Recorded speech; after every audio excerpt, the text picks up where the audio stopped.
اندر بھری ہوئی ہیں، علاج تو میرا ہو رہا ہے۔ یہ ایک کرامت کے لیے امام غزالی کی ایسی اس میں باتیں ہیں، میں صحیح بولتا ہوں، جیسے مجھے ہی سمجھا رہے ہیں۔ کئی جگہ آپ کو لگے گا یہ میرے کو سمجھا رہے ہیں، واقعی یہ برائی تو ہے میرے اندر، وہ برائی بھی ہے، یہ برائی بھی ہے، اور یہ ہے اندر لوگ علامہ فہامہ سمجھ کے دست بوسی کرنے لگے نا، اپنے اندر یہ بھرا ہوا ہے۔ تو اس لیے اس کی صفائی کے لیے تصوف کا علم بہت ضروری ہے، مطالعہ۔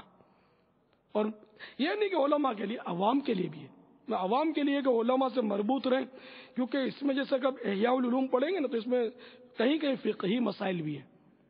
اب وہ ہیں شافعی مسلک کے مطابق، کیونکہ امام غزالی علیہ رحمۃ اللہ الوالی شافعی تھے، اور آپ جو کہ ہم حنفی ہیں، ہماری اکثریت حنفی ہے، تو جو حنفی ہیں اس میں تو ان کو چاہیے کہ وہ اپنے علماء سے جہاں جہاں مسئلہ ہو نا فقہی تو وہ وضاحت لے لیں، اور فقہی مسئلے پر بہرحال وہاں اس پر عمل نہ کیا جائے جب تک اپنے علماء سے، حنفی علماء سے پوچھ نہ لیں۔ آپ پڑھیں ضرور، منہاج العابدین پڑھ لیں، مختصر سی مکتبۃ المدینہ نے بھی چھاپی تھی، بہت پیاری کتاب ہے۔ انشاءاللہ آپ کے دل دماغ سب کا غسل ہو جائے گا، مدنی غسل ہو جائے گا، مدنی رنگ چڑھے گا آپ پر، اور اندرونی باطنی اصلاح ہوگی، تو انشاءاللہ پھر جو علم ظاہری ہم نے حاصل کیا نا اس کی برکتوں کو مدینے کے 12 چاند لگ جائیں گے انشاءاللہ جل جلالہ عم نوالہ۔ صلی اللہ تعالی علی محمد۔ باپا یہ آپ نے وہ فرمایا بھی، وہ بھتیجے کو بیٹا بولا تو کیا وہ نہیں جرم نہیں ہے بھائی، وہ شرن گناہ نہیں ہے، عام بچوں کو بھی اگر بیٹا بول دیا تو کوئی حرج نہیں ہے اس میں۔ وہ محتاطین کی بات ہے، محتاطین تو محتاطین، ان سے پہنچیں گے کیسے ہم؟ سیدنا عبداللہ بن مبارک رضی اللہ تعالیٰ عنہ کے بارے میں شاید ہے اسی میں احیاء العلوم میں کہ ایک بار کسی کو طبیعت پوچھی کیا حال ہے، تو اس نے کہا کہ حضور فاقوں پر بسر ہے، قرضہ بہت ہو گیا ہے، بے روزگار ہوں۔ خیر، تو اپنے گھر سے جمع پونجی یا جو بھی رقم تھی کافی اٹھا کے لے آئے۔ فرمایا کہ دیکھو اتنی رقم سے بچوں کے لیے گھر کے لیے کوئی راشن وغیرہ لے لو، اتنی رقم سے قرضہ اتار لو، اور اس سے کچھ کاروبار کی ترکیب کر لو۔ پھر آپ نے عہد کیا کہ آپ کسی سے طبیعت نہیں پوچھوں گا۔ فرمایا کہ یہ تو منافقت کی بات ہے کہ مطلب طبیعت پوچھے، گھر کے مرغے مرغی کا حال دریافت کرے، اور اگلا پریشانی بتائے تو اس کی پھر مدد کرنے کا ذہن ہی نہیں ہے۔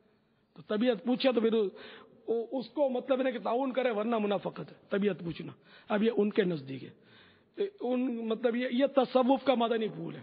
مسلمانوں کی خیر خواہی کا ہمیں جذبہ دیا گیا کہ اس کو تکلیف ہے تو اس کی تکلیف دور کرو، ہم کرتے ہیں تکلیف دور، بلکہ ہم طبیعت پوچھ لیں، اور اگر وہ شروع ہو جائے کہ یہ بیماری ہے، ڈاکٹر نے یوں بولا، یہ رپورٹ ہے، تو یہ ایکس رے میں لاتا ہوں، ابھی ٹھہرو میں ایکس رے آپ کو دکھاتا ہوں کہ اپنے اندر ہے ضبط کا مادہ اتنا کہ اس کی یہ داستان غم نشان ہم سنیں اور پڑھیں۔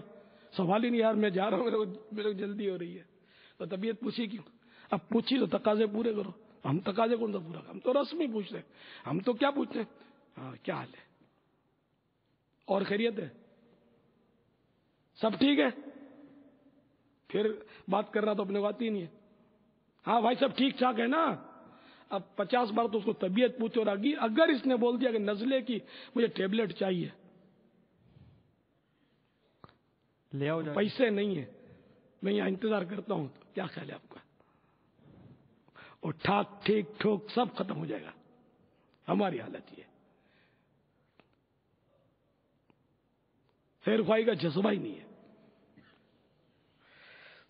تو اللہ تبارک و تعالیٰ کرم فرما۔ تو یہ صوفیوں کی باتیں، صوفیاء کرام کی، بزرگوں کی، تو بہرحال یہ کہ وہ ان کی جگہ پر وہ درست ہیں، اپنی جگہ پر ہم غلط نہیں ہیں، نہ انہوں نے کوئی ناجائز کا حکم لگایا اس پر۔ تو عام بچے کو بیٹا کہہ سکتے ہیں، لیکن باپ نہیں کہہ سکتے، کسی غیر کو باپ نہیں کہہ سکتے۔ اس کی حدیثوں میں ممانعت ہے اور جہنم کے عذاب کی وعید ہے جس کو باپ بنا لیتے ہیں۔ سید نہیں ہے اور اپنے آپ کو سید کہے تو گناہگار، جہنم کا حقدار۔ صدیقی نہیں ہے اور کہے میں صدیقی ہوں، عثمانی نہیں ہے اور کہے میں عثمانی ہوں، فاروقی نہیں ہے کہے میں فاروقی ہوں، علوی نہیں ہے اور کہے میں علوی ہوں، شیخ نہیں ہے اور کہے میں شیخ ہوں۔ فتح رضویہ کو اٹھا کر دیکھو، اس میں یہ فتوے سارے موجود ہیں، تو حرام ہے، اس طرح مطلب ہے کہ اپنے خاندان کو دوسرے خاندان سے اس طرح ڈال دینا. یہ شیخ سے مراد یہاں تو یہ ہماری اردو کی بول چال کی بات ہے. عربی میں تو ہر ایک کو یا شیخ بولتے ہیں کیا, اور شیخ نام کے ساتھ لکھتے ہیں, لیکن ہمارے یہاں شیخ جو ہے یہ اس کو سرنیم شیخ ہوتا ہے. بعض قومیں جو ہیں وہ شیخ کہلاتی ہیں. تو اعلیٰ حضرت کی خدمت میں عرض کیا گیا تھا فتاوی رضویہ شریف میں کہ جو شیخ نہ اور اپنے آپ کو شیخ کہے تو اس کے لیے کیا حکم ہے. تو اس پر وہ آپ نے وہ صورتیں بیان کی, اور پھر یہ کہ وہی کہ جہاں یہ بات آئی کہ وہ اگر بطور اپنا سرنیم کہ وہ شیخ نہیں ہے, شیخ برادری سے اس کا تعلق نہیں ہے, اور اب اپنے آپ کو شیخ کہتا ہے تو گناہ گار ہوگا. اسی طرح سید, اس طرح صدیقی, اس طرح تو اسی طرح جو قادری نہیں ہے اپنے وہ قادری بھی نہ کہے. تو اپنی نسبت جب بیان کرے تو درست. اب جیسے میں میمن ہوں, میں میمن ہوں, اور میں مطلب کہہ دوں کہ میں اپنے آپ کو یوں مطلب کہنا شروع کروں میں پنجابی ہوں, تو یہ ناجائز ہو جائے گا. اچھا, کبھی اس انداز میں کہتا ہوں اپنے آپ کو پنجابی, اس کی وضاحت کر دوں کہ چونکہ میرے شیخ میرے مرشد قطب مدینہ پنجابی تھے تو یوں میں پنجابی بھی ہوں. میرے اعلیٰ حضرت پٹھان تھے تو یوں میں پٹھان بھی ہوں. تو یہ جھوٹ میں نہیں آئے گا, کیونکہ ایسی بات کہ جو سب کو پتا ہو کہ یہ جھوٹ ہے, تو اب ضرورتاً کہا تو یہ جھوٹ نہیں ہے. ہاں بلا ضرورت کہا تو یہ فضول میں آئے گی.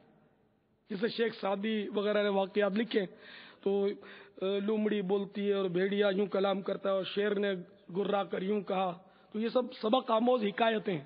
تو یہ سب کو پتا ہے کہ یہ جھوٹ ہے, تو اب یہ گناہ نہیں, اور یہاں ضرورت ہے اس لیے فضول بھی نہیں ہے, یہ نصیحت آموز حکایتیں.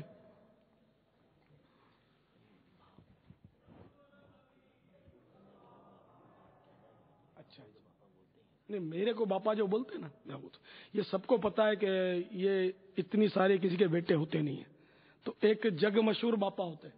لیکن جو قرآن نے کہا نا وہی درست ہے, باپ کی طرف منسوب کرنا. اچھا, تو اب کسی جگہ میں آپ کو بتاؤں, لے پالک بچہ ہے, اس کی شادی ہوئی, اب کارڈ میں وہ لے پالک بچے کو آخر تک بعض لوگ باپ کا نہیں بتاتے کہ یہ ڈسارٹ ہو جائے گا کہ اچھا یہ میرا باپ نہیں ہے, تو جھٹکا لگے گا. تو اب بطور باپ اور شادی کارڈ میں اسی کا نام لکھتے کہ فلاں کا فرزند. واٹ از دس؟ حرام ہے نا یہ. لیکن کسی کو باپ کہنا یہ منع ہے. یہ تو عربی کے اندر اب باپ کہنا وہ جہاں کا جیسا عرف, چچا کو بھی باپ کہتے ہیں جب باپ ہوتا ہے. ہاں وہ ابراہیم علیہ السلام کا وہ ہے. یا ولد, عربی لوگ بلاتے ہیں یا ولد, اے بیٹے. ہمارے ابھی تو وہ تو میں نے کہا بیٹا تو جائز ہے کہنا, تو اب یہ باپ کہنا جائز ہے, باپ سمجھنا یا باپ ہونے کا تاثر دینا یہ ناجائز ہے. ٹھیک ہے نا, جنت حرام ہونے کی وعید ہے. جی جی جی. یعنی جو کسی غیر کو باپ ہونے کا تاثر دے کہ میں فلاں کا بیٹا ہوں اور یہ میرا باپ ہے, تو اب یہ حرام اور جہنم میں لے جانے والا کام ہے. اور ویسے جیسے کہ مجھے باپا کہتے ہیں تو ظاہر ہے یہ تو جائز ہے کہ مطلب یوں کسی کو چچا کہہ دیا. عام طور پہ ہمارے چچا جان, اب پہلے ہم چھوٹے تھے نا تو ہماری میمنی میں کاکا بولتے تھے, اب بڑے ہوئے تو پتا چلا کہ وہ پنجابی لوگ بچے کو کاکا بولتے ہیں. اچھا, پھر اب بچوں کو دیکھتا ہوں اب یہ چاچا, اب نہ چچا بولتے نہ چاچا بولتے نہ کاکا بولتے, اب انکل بولتے ہیں. ہم پہلے عورت کو بڑی عورت ماسی بولتے تھے, اب اردو والے خالہ بولتے تھے, اب یہ سب بھول گئے, اب آنٹی بولتے ہیں. انٹی آنٹی پتہ نہیں, اب آنٹیاں مارتے رہتے ہیں. اب یار انگلش بس وہ ہمارا گھر دیکھ گئی ہے, ساری ہماری جو اصل ترکیبیں تھی وہ مٹتی چلی جا رہی ہے. خیر کوئی بات نہیں, شرن جائز ہے. تو اس طرح کسی کو باپ کہنا جبکہ اس کو باپ سمجھے نہیں اور باپ ہونے کا تاثر بھی نہ دے اور صرف باپ کہہ دیا, بولتے ہیں بابا جان چچا جان, تو اس طرح جو عرف و عادت کے مطابق کسی کو باپ اگر یوں کہہ دے تو حرج نہیں ہے. ٹھیک ہے نا, جزاک اللہ. واللہ تعالی اعلم ورسولہ اعلم عز وجل وصلی اللہ تعالی علیہ وآلہ وسلم. صلو علی الحبیب صلی اللہ تعالی علی محمد. یہ بتایا جائے کہ چندہ جس مد میں لیا گیا تھا اس سے ہٹ کر کسی اور